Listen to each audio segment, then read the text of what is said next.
Menteri Keuangan Purbaya baru-baru ini cukup menjadi perbincangan publik ya lantaran beragam kebijakan dan juga ketetapannya.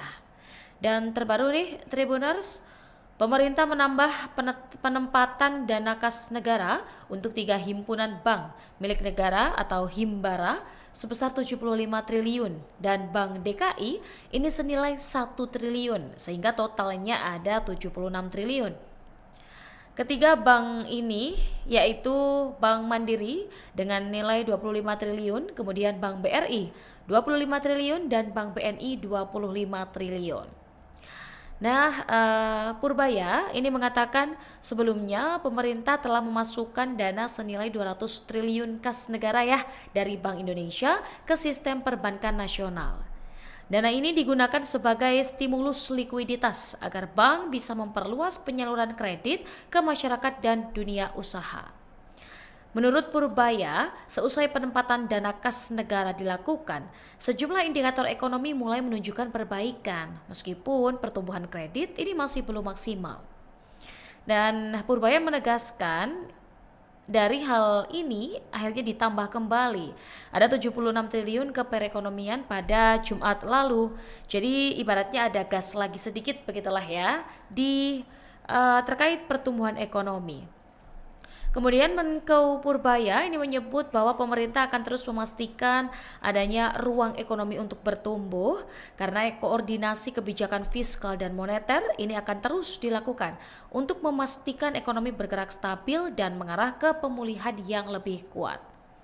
Di sisi lain, Tribuners, Purbaya mengaku tidak segan untuk menegur bank yang tidak efektif menyalurkan kredit seusai menerima penempatan dana kas negara. Dia bahkan beberapa kali kerap melakukan inspeksi mendadak untuk memastikan stimulus berjalan dengan benar. Nah kemudian Tribuners, tak cuma ngobrolin kebijakan suntikan dana ke bank-bank, ada juga nih info terbaru dari Menko. Menteri Keuangan Purbaya Yudisadewa kabarnya secara tegas menolak legalisasi usaha penjualan baju bekas atau thrifting. Tribuners, masih ada yang suka nge-thrift gak nih? Nah kabarnya dirinya menolak tegas meski pedagang yang terlibat ini telah membayar pajak. Dan penolakan ini bukan tanpa alasan, memang dilandasi oleh tujuan untuk melindungi pasar domestik dari barang impor ilegal yang dapat merugikan pengusaha dalam negeri. Purbaya menegaskan bahwa meskipun pedagang thrifting memenuhi kewajiban pajak mereka, barang-barang ini tetap dianggap ilegal jika berasal dari impor tanpa izin. Dan ia juga mengungkapkan bahwa jika pasar domestik dikuasai oleh barang-barang asing, maka pengusaha lokal akan kehilangan kesempatan untuk merasakan manfaat keekonomiannya. Dan sebagai langkah untuk melindungi pengusaha domestik, Purbaya menegaskan komitmennya untuk menindak tegas praktik penjualan baju bekas impor. Ia juga mengajak pedagang untuk beralih menjual produk dalam negeri. Terkait dengan kebijakan penolakan thrifting, Komisi 11 DPR RI berencana memanggil Purbaya ini untuk mencari solusi yang cukup lebih adil terkait dengan penyetoran impor dan penjualan pakaian bekas.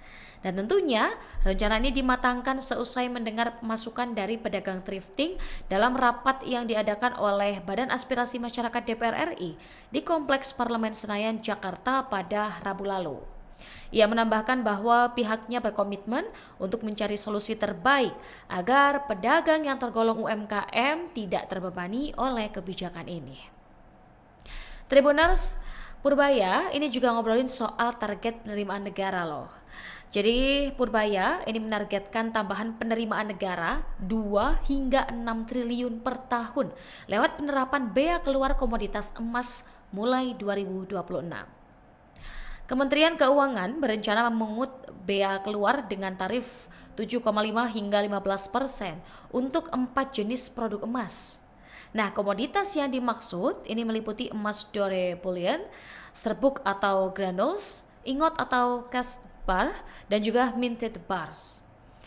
Ia menilai kebijakan ini bertujuan menambah pendapatan pemerintah sekaligus memetakan potensi penerimaan dari pertambangan emas. Jadi selain untuk meningkatkan pendapatan pemerintah, juga untuk melihat seberapa pendapatan emas sebetulnya di Indonesia. Jadi nantinya akan dilihat ada potensi income apa yang bisa didapat dari pertambangan emas ini, Tribuners. Direktur Jenderal Strategi Ekonomi dan Fiskal Kemenko, Febrio Kacaribu, menyampaikan aturan teknis pemungutan bea keluar ini akan dituangkan dalam peraturan Menteri Keuangan. Aturan tersebut saat ini kabarnya sudah memasuki tahap final. Ia menjelaskan bahwa tarif bea keluar ini akan dibedakan berdasarkan tingkat pengolahan emas. Untuk produk yang masih mentah atau minim proses dikenai tarif lebih tinggi, sementara produk hilir ini mendapat tarif lebih rendah untuk mendorong pengolahan di dalam negeri. Dan dalam rancangan PMK, produk dor emas ini dalam bentuk bongkah, ingot atau batang tuangan dikenai tarif 12,5 hingga 15%. Kemudian produk granules ini juga masuk kategori tarif yang sama. Emas dalam bentuk cash bars ini dikenai tarif 10 hingga 12,5%. Dan untuk minted bars atau emas batangan, ini hasil pencetakan dengan desain khusus, tarifnya berada di rentang 7,5 hingga 10%. Nah itu tadi ya Tribuners, update seputar berita dari Menteri Keuangan Republik Indonesia, dan kita simak beberapa tayangan berikut.